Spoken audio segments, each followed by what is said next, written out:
Hi, my name is Kennedy Olson, and today I'm going to be teaching you about the effectiveness and fairness of sex offender registrations.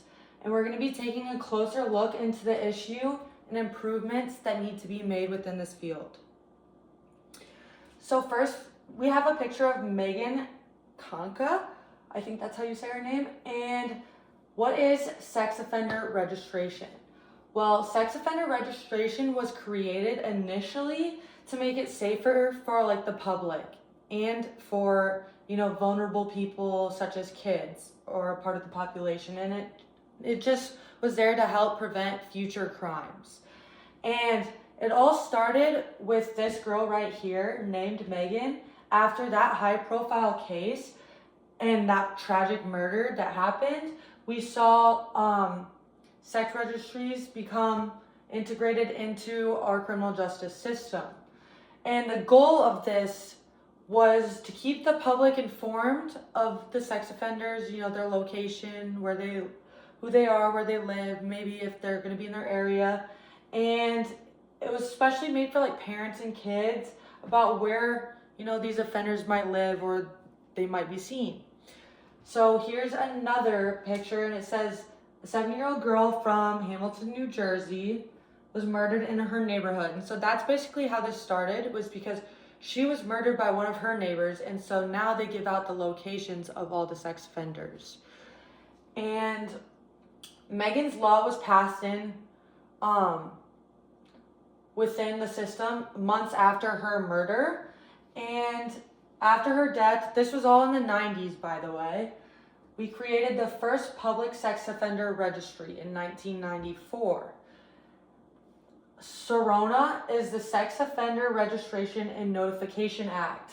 Made these rules even more standardized across the U.S. So basically we see them all over the U.S. now because of SORNA. And the Adam Walsh Child Protection Law and Safety Act was created in 2006, and it added national standards to make it easier to track these offenders around the area. Here we see, a little picture of a sex offender lookup, you can look up where they are. And what are these legal issues? So some of these issues we run into is sex offender registries have raised questions about whether, privacy for them should be their constitutional rights. So it's up in the air. It's on one hand, should they have privacy or should it be for the public safety and these children's safety? Many laws restrict where these offenders live, so they can't live near parks, they can't live near schools, anywhere where these kids might be seen. And so it makes it kind of harder for them to find any housing, because think about how many parks are in your neighborhood or how many schools there are. You have to live within a certain mile away from a certain mile radius of these schools and parks. And so it kind of makes it really hard to integrate back into society if you are a sex offender. And there's ongoing debate about whether these laws violate the rights, like I said before. Here we see ethical concerns, rehabilitation versus punishment. This comes up a lot in criminal justice, whether it's punitive or rehabilitative, or which one we should go in.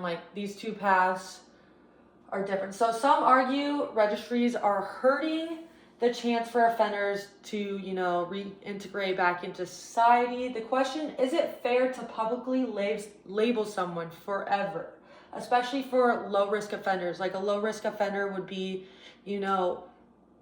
having sexual intercourse with your boyfriend or girlfriend who's 17 when you're, 19. You're only 2 years older and you guys are in love and there was consent, but it's still up in the air. Or some low level crime, not a child molester or anything. Obviously they would be on the sex offender list, but it's just up in the air with these low level, crimes. And is it worth it to put them on these lists? Are the policies more about punishment than actual safety for the public? So here we kind of see some data about all this. I think the only important data right here is 24% reoffender rate for sex offenders. So basically we're seeing recidivism and a lot of these. And research shows that the effect of registries on crime reduction is debatable. So it's kind of hard to prove that these things stop offending. Some studies like the Alexander one from 2008 show a little evidence that they reduce reoffending, but it doesn't like fully, prevent these crimes from happening. The question as a society, should we focus more on rehabilitation than just scare people with public lists? So like I was talking before, punitive versus rehabilitative, and scaring people with these lists. Why aren't these registries enough?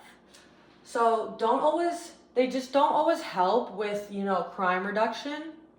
It's not totally preventative. And it also left homeless because of residency restrictions. So a lot of these people are having a really hard time finding housing, finding, just their way back into society after, being labeled something forever. It's impossible probably to be employed somewhere. People just end up more isolated, and that can actually make them reoffend.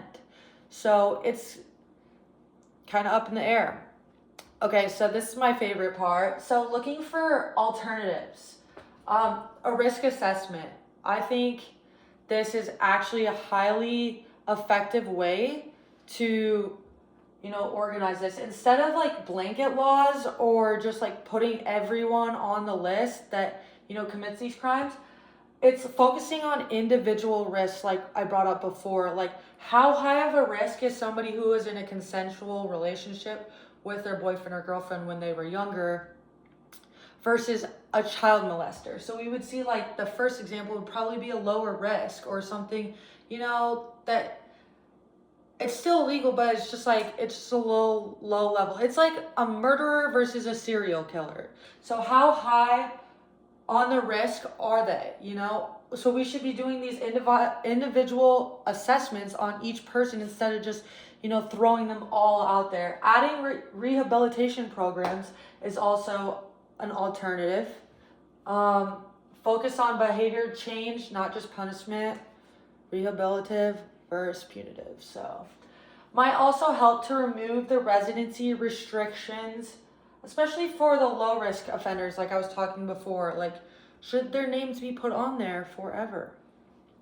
So ideas for improvement: focus more on rehabilitation and personalized assessments. Like I just said, use the same science that judges use in court to determine if they're a criminal or not. So we got to use those same techniques and sciences to determine where these people are on the list and what should happen to them, and make sure to evaluate how effective these certain policies are that we see with sexual predators. How effective are certain policies that we're using, and we should be checking on these policies, every single year to see if they're still effective or if there's more effective approaches that we can take or make to, help both the public and these offenders. Why it's time for change. So we need to rethink the way we're managing sex offenders. Registry is a good idea in theory, but it also causes some problems if you really research. And you really wouldn't think so, but once you research the topic enough, you see enough examples where it is causing problems in some parts of our community. And there's a balance between keeping the public safe and helping the offenders, like I said before. A better system could be more fair and effective. Change is necessary. Change is always necessary if we want and need the system that really works for everyone. These are my references, and that's it.